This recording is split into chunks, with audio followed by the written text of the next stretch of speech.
தென்சென்னை வடக்கு மாவட்டம் சார்பில் மாவட்ட பொதுக்கூட்டம் மற்றும் மாநில ஆலோசனை கூட்டம் மிக சிறப்பாக நடைபெற்றுக் கொண்டிருக்கின்றது. இந்த ஆலோசனைக்கு வருகை தந்திருக்கும் மாவட்ட நிர்வாகிகள் மற்றும் அனைத்து பொறுப்பாளர்களுக்கும் என்னுடைய நெஞ்சார்ந்த நன்றியை தெரிவித்துக் கொள்கின்றேன்.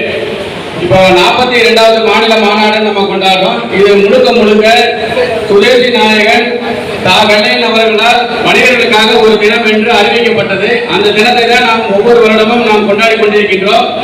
இதற்கு பின்னாடி வந்த அனைத்து சங்கங்களும் இதை மூலதனமாக வைத்து ஒவ்வொரு இடத்திலும் ஒவ்வொரு மாவட்ட கூட்டம் மாநில கூட்டம் நடத்துறாங்க. ரெண்டாவது பார்த்தீங்கன்னாக்கா இது 42 ஆண்டுகளாக நம்ம மாநில மாநாடு நடத்திட்டு இருக்கோம். இது ஒவ்வொரு வாட்டி நடத்தும் பொழுதும் தமிழக அரசை நம்ம திரும்பி பார்க்கின்ற வகையில் இருந்தது. ஆனால் இது தமிழக அரசு பார்த்து வணிகர்களை நிறைய கூட்டங்கள் நடத்துறாங்க. இவ்வளவு இருக்குது, நம்மளால தமிழக அரசால் நம்ம எதையும் உங்களுக்கு செய்யாம இருக்க முடியாது அப்படின்ற ஒரு விடையை கண்டதுனால இந்த அணியை இரண்டாக ஆகணும் அப்படின்றதுக்காக முடிவெடுத்துதான் 23 ஆண்டுகளுக்கு முன்னாடி ஒரு பிளவு உண்டு பண்ணி அந்த ஆண்டு கொண்டிருந்த தமிழக அரசு இன்னொரு அமைப்பை தொடங்குவதற்காக வழிவகை செய்து இரண்டாக பிரிக்கப்பட்டது. ஆனால் அவர் இன்னைக்கு ஒரு அமைப்பை வைத்து நடத்தி கொண்டிருக்கின்றார். அவர் என்ன சொல்றாருனாக்கா, எங்களை கேட்காமல் முதலமைச்சர் எதையுமே செய்ய மாட்டாரு அப்படின்னு சொல்றாரு. ஆனா இப்ப பாத்தீங்கன்னாக்கா வணிகர்களுக்காக கடையில எடுத்து பாத்தீங்கன்னா 600 ரூபாய் கட்டுறது 3000 ரூபாய் போச்சு, தொழில் வரி 600 ரூபாய் கட்டுறது பாத்தீங்கன்னா 3000 ரூபாய் ஆச்சு, வீட்டு வரி 4000 ரூபாய் கட்டுறது பாத்தீங்கன்னா 7000 ரூபாய் ஆச்சு. இதையெல்லாம் அவர் பார்த்து கொண்டுதான் இருக்கிறார். ஆனா என்னை கேட்காமல் எதுவுமே செய்ய மாட்டார் என்று சொல்கிறார். ஆனா சரி, கேட்காம செஞ்சுட்டாருல்ல, இவர் ஏதாவது ஒரு ஆலோசனை கூறியிருக்கலாம், ஒரு அறிவிப்பு பண்ணிருக்கலாம், ஒரு போராட்டம் பண்ணிருக்கலாம். ஆனா பாத்தீங்கன்னாக்கா எதுவுமே பண்ணாம நம்முடைய தமிழ்நாடு வணிக சங்க பேரவை மட்டும்தான் இதற்காக நிறைய போராட்டம் நடத்திருக்கு. இப்ப கூட பாத்தீங்கன்னா கடலை சட்டெல்லாம் போடாதீங்க, அவங்க நம்ம வணிக தமிழக அரசு நம்ம கட்டட்டும், அதுக்கப்புறம் நம்ம கேட்கட்டும், நம்ம அதுக்கப்புறம் பார்க்கலாம்னு சொல்லி சௌந்தரராஜன் சொன்னாங்க. இருந்தாலும் வணிகர் பிரச்சனை ஆகிடும்னு சொல்லி தான் நாங்கெல்லாம் முகாம் போட்டு நடத்தினோம்.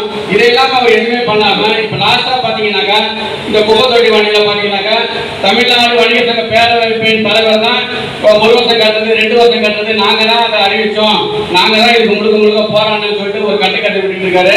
இதனால நான் என்ன சொல்றேன்னாக்கா, இப்போ முன்னாடி ஒவ்வொரு தமிழ்நாடு முதலமைச்சர் தேர்தல் வரும், பாராளுமன்ற தேர்தல் வரும். அப்பெல்லாம் பாத்தீங்கன்னாக்கா வணிக சங்க தலைவர் வெள்ளையன் அழைச்சு பேசுவாங்க.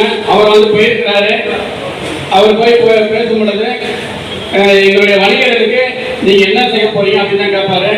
எங்க வணிகர்களுக்காக நீங்க எதை செஞ்சாலும் நல்லது செய்ய அவங்க ஓட்டு போடுவாங்க அப்படின்ற அந்த ஒரே ஒரு கோரிக்கை தான் முன்வைப்பாரு. ஆனா இவங்க என்ன பண்ணாங்க, நீ எவ்வளவு காசு வேணாலும் வாங்கிக்கோங்க, எவ்வளவு பணம் வேணாலும் வாங்கிக்கோங்க, உங்களுடைய வணிகர்கள் எல்லாம் எங்களுக்கு போட்டு போடுவாங்க, இதான் இந்த சமரசம் பண்ணாங்க. அவங்க அந்த செக்கு புக்கெல்லாம் எதுவுமே கைது பண்ண மாட்டார், காசு வாங்க மாட்டார். அப்பேற்பட்ட சுதேசி நாயகனாக நாம் அவரிடம் இருந்து வாழ்ந்து இருந்திருக்கின்றோம் என்றது நமக்கு மிகப்பெரிய இது. ஆனா இன்னைக்கு இருக்கிற மாநிலத்தில் எல்லாம் பாத்தீங்கன்னாக்கா வணிகர்கள் ஒவ்வொருவரையும் போய் அடமானம் வைத்து இப்போ தேர்தல் வரும்போதெல்லாம் பார்த்தீங்கன்னா அடமானம் வைக்கிறது தான் வேலை.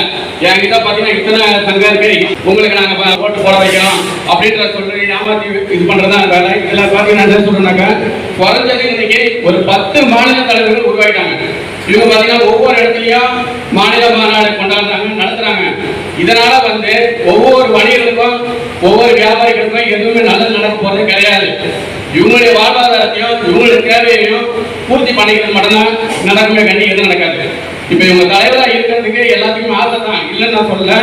இருந்தாலும் வணிகர்களுக்கு ஒரு நல்லது நடக்கணும், வியாபாரிகளுக்கு ஒரு நல்லது நடக்கணும்னு சொன்னாக்கா தலைமை நமக்காக கையளிக்கப்பட்ட காலம் கொடுக்கப்பட்ட ஒரு தமிழ்நாடு வணிக சங்க பேரவைன்னா வெள்ளையன் அவர்கள் உருவாக்கிட்டு அந்த அமைப்புல தான் நம்ம பயணிக்கணும். இப்போ இன்னைக்கு ஒரு புது தலைவர் வந்தாருன்னு சொல்லிட்டு ஒரு 500 கணக்காக அங்க போயிடுறாங்க. அப்படியெல்லாம் வணிகர்களுக்கும் எதுவும் நல்லது நடக்காது, வியாபாரிகளுக்கு எதுவும் நல்லது நடக்காது. நாம எந்த கோரிக்கை வச்சாலும் எந்த போராட்டம் பண்ணாலும் அதை தமிழக அரசு திரும்பி பார்க்காது.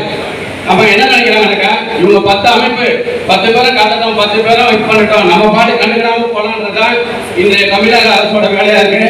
இது எல்லாருமே ஒரே தலைமையா இருக்கும் பொழுதுதான் தமிழக அரசு நம்ம திரும்பி பார்க்கும். 23 ஆண்டுகளுக்கு முன்னாடி திரும்பி பார்த்த தமிழக அரசு இன்னைக்கு நம்ம திரும்பி பார்க்க தட்டி கழிக்கிறது காரணம் என்னன்னா, வணிகர் 10 அமைப்பு பின்னாடியே போய் இருக்கிறாங்க. இதுதான் தப்பு. வணிகர்கள் வந்து இன்னைக்கு வியாபாரம் குறைஞ்சு போச்சு, எல்லாமே குறைஞ்சு போச்சு. இருந்தாலும் வணிகர்கள் மாறினா மட்டும்தான் இந்த அமைப்பு நல்லா செயல்படும். நமக்கு வணிகர்களுக்கான ஒரு நல்லது கிடைக்கும். இந்த 42வது மாநில மாநாட்டுக்கு என்னுடைய மதுரை வியாபாரிகள் சங்கத்தில் இருந்து குறைந்தது 60 பேர் வரதுக்கு நாங்கள் திட்டமிட்டிருக்கோம். 60 பேரை நாங்கள் நல்லபடியாக கலந்துக்கிடுவோம். சுதேசி நாயகன் என்னுடைய வீட்டிற்கு 9 ஆண்டுகளுக்கு முன்னாடி கலை சிறப்பு விழா, புதுமனை சிறப்பு விழாவுக்கு வருகை தந்தாங்க. அந்த வேகாத வெயிலையும் குடும்பத்தோட வந்து சந்திரனாச்சு, பிரேமாணி அண்ணன் எல்லாருமே வந்தாங்க. அத்தனை 3 மணி நேரம் குறைஞ்சிட்டு அந்த வேகாத வெயில என் வீட்டில் இருந்து எதையும் சாப்பிட்டு போனாங்க. அந்த அளவுக்கு அந்த பெருமை எனக்கு கிடைச்சிருக்கு. அதே மாதிரி இந்த வணிகர் சங்க பேரணிக்கு வெள்ளையன் தமிழ்நாடு வணிகர் சங்க பேரணி அமைப்பு மிகவும் நல்லது. தமிழ்நாடு வணிகர் சங்க பேரவையில் நாம் உறுப்பினராக இருப்பது நமக்கு கிடைத்த பெருமை.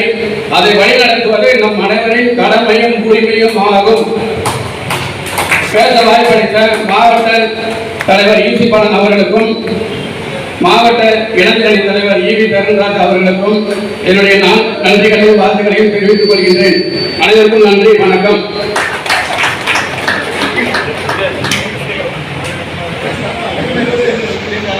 சங்க நிர்வாகிகள் மாநாட்டுக்கு என்ன